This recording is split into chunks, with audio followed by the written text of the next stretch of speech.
Hello and welcome to my channel. My name is Angela and today is a very different type of video.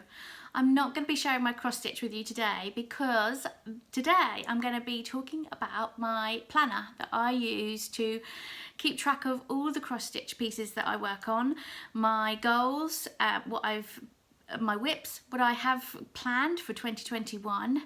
So lots in my planner to share with you today.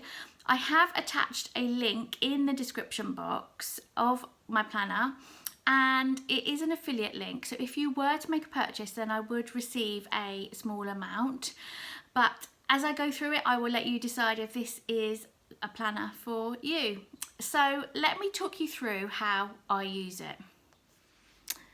So I'll start with the front cover. So as you can see, this front cover, it's rose gold, pink, greys, all of my favourite cover. In fact, the marble bit goes with my tablecloth as well. So really love this front cover. It's got a lovely quote in the beginning and then an area for all of your personal information. So moving on to one of the first pages that I use, it's got lined writing,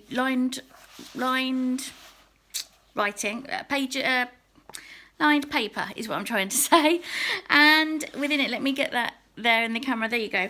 So in the front of it, I always like to write my whips finished, my projects that I finished. So I've finished 8 projects so far this year. Who knows, I might even finish some more. As many of you know, I've fallen in love with Heaven and Earth design, so my number of whips finished may reduce, but so far this year, like I say, I've finished 8, and most of these are little cards that I like to make. So then moving on, one of the things that I really love to do is make lists and use a highlighter pen, and I'm very much, even though I have an iPad Pro, I still love paper and pen.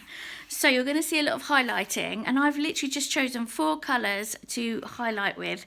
I probably could have used a lot more colours, but I just think 4 is enough for me. So let me talk you through how I've used that. So I've started with my yearly goals here, and as you can see, the ones that I've completed I have crossed off in green. Some of them I haven't. That's okay, not a problem. They're just goals. Nothing happens. I'm not a bad person if I don't achieve them. I just like to set goals in all aspects of my life, and if I don't achieve them, I never beat myself up for not achieving them. They were just, yeah, goals really. So anything, like I say, that I've achieved, I mark off in green.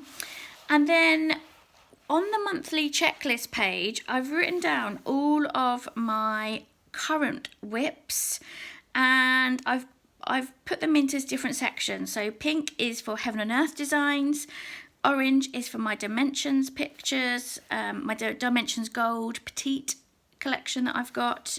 Any digital charts that I purchased were in yellow, and any other kind of charts were in green. So you can see here that I have colour coded them. This colour coding will come into action a little bit more as I go through the planner.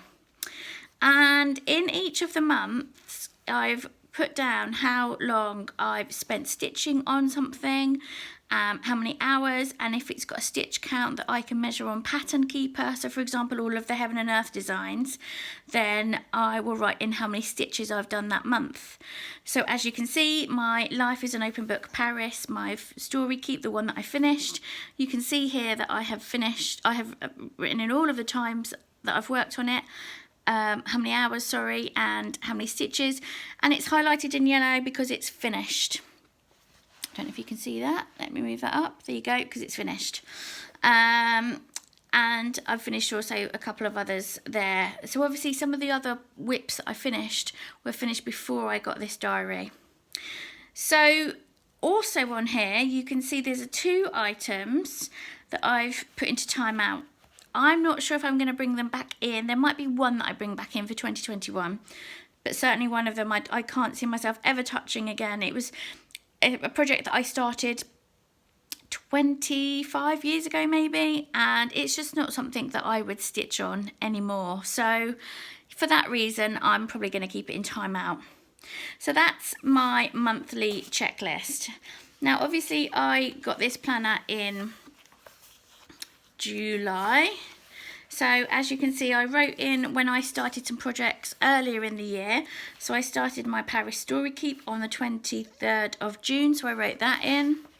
And then I had quite a few starts in July, and I had a finish.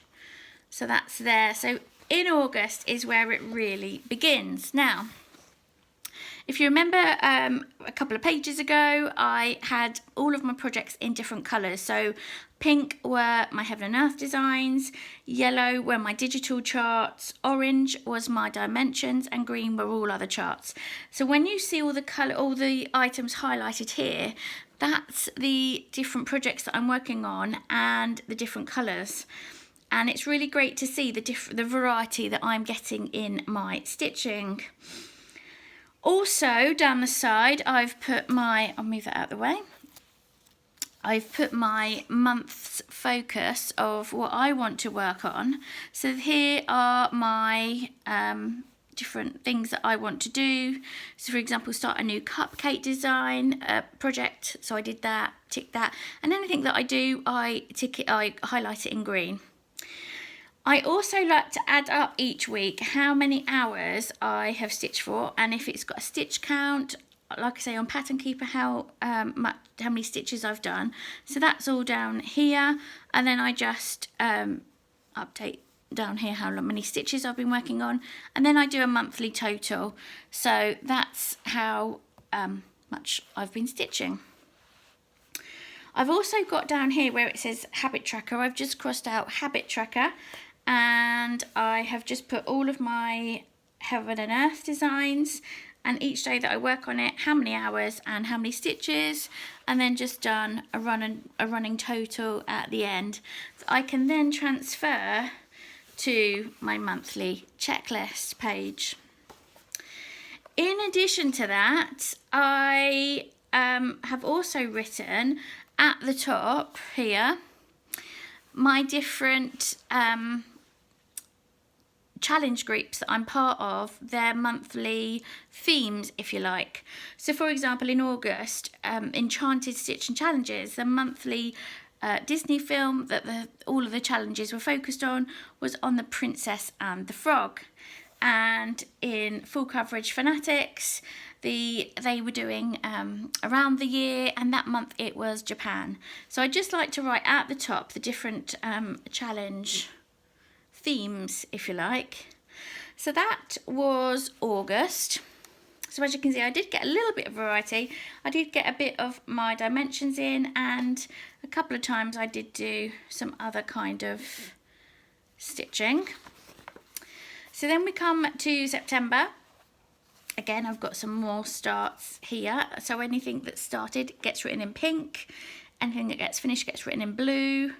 And there's mostly Heaven and Earth designs. I think there's one dimensions here that I worked on, but mostly Heaven and Earth designs. And again, very similar. I've written for Full Coverage Fanatics that the month was for Norway, with a stitch around the world. We had to do like something themed alongside Norway, and they also did a Tour de France, and they did, I can never say this, Confetti Conquistadors weekend, where you literally pick a project which has a lot of confetti in. And then obviously for Enchanted Stitching Challenges, their focus month was on the Disney film Inside Out. So again, same process for this month.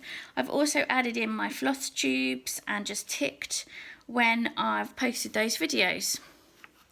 So then October, similar story. I did do a cupcake design, the sunflower one you may remember seeing on my Flosstube. So that's why there's lots of yellow, because I did finish a card with that.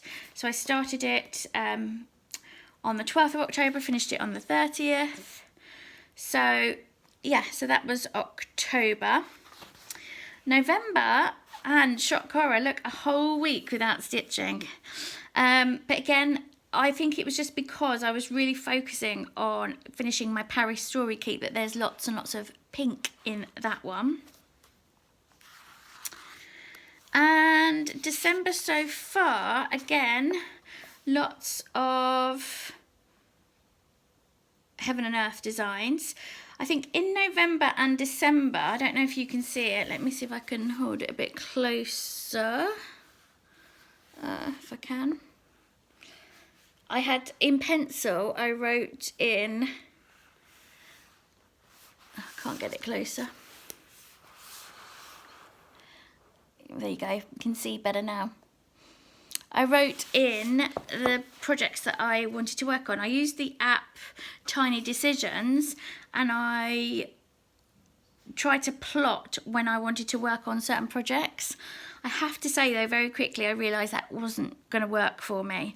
So I quite like to just decide what I want to work on the day, but I also do a lot of my projects around the challenges. So for example, this month in Enchanted Stitching Challenges, it's Beauty and the Beast, and one of the challenges was to do, I think it was over 1,700 stitches, so I've started stitching on my cabin project, Mini Mountain Cabin by Dominic Davison. So I wanted to do that, and it just so happened it coincided for when I wanted to stitch on it anyway, but it was what I wanted to stitch on that day, not what I had prepared to stitch on that day, if that makes any sense.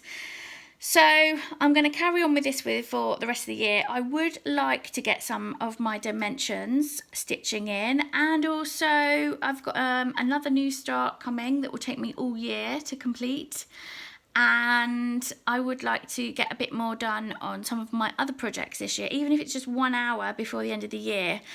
So there might be some more colours coming in this month.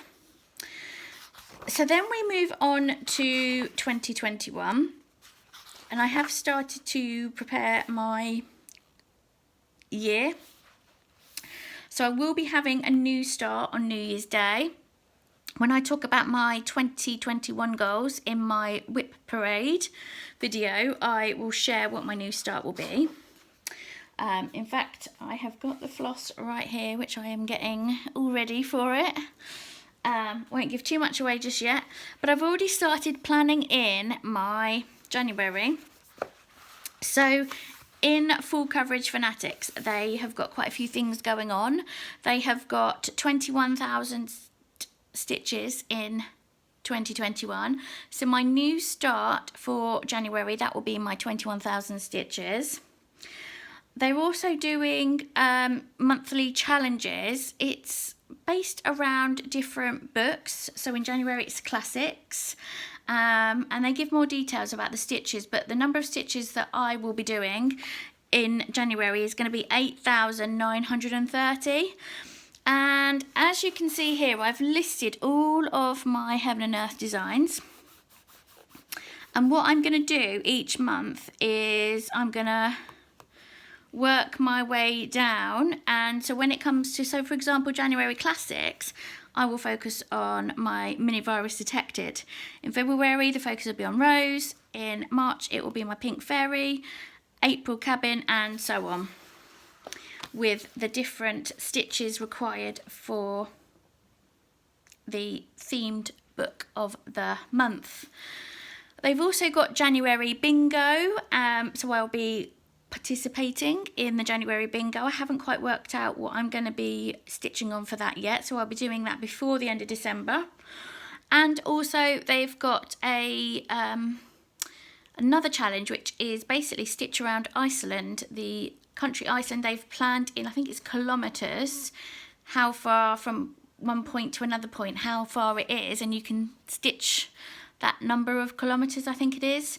Again, I will share more details of that when I talk about my 2021 goals. I will get all prepared and researched into what I'm doing with that, but I'm going to be doing that for the year as well. So that's January, and then similar for February. The books are on romance, and the stitch count is 12,990. So again, I'll work on my next project down for that, and so on. Obviously, because of Enchanted Stitching Challenges, we haven't been told yet what the monthly theme for January will be. as yet, but when we do, I will pop that in as well and do those challenges. And I will see, because obviously they're two different challenge groups, there will be a chance that I can cross over the stitches for full coverage fanatics and also enchanted stitching challenges, so it's not like I'm doubling up. There might be things that I might have to, but we will see. But because I love stitching, I don't mind. So that is really how I use my planner, and it will just kind of go on like that really. Again, I will keep a track of my whips in my monthly checklist and how much I'm stitching, and I will continue to write yearly goals. So yeah, I kind of try and keep it as simple as possible, but I really like to keep track of it. I think it started for me because when I joined Enchanted Stitching Challenges, a lot of the challenges were stitch counts and time counts. And some of the challenges, I just obviously, like for example, in one of the challenges this month in Enchanted Stitching Challenges, it's stitch on a project for 8 hours. Well, I'm not likely to do that all in one go. So for me, just to keep a track of it like this has really helped. And I really like doing the challenges because it encourages me to work on different projects. So that's my planner and how I use it. I hope you have enjoyed looking at my planner and how I use it. Like I say, it is a different type of video today, and I can't wait to see you next time in my next Flosstube. Thank you ever so much, and hope you're all keeping safe and well, and take care and happy stitching. Bye for now.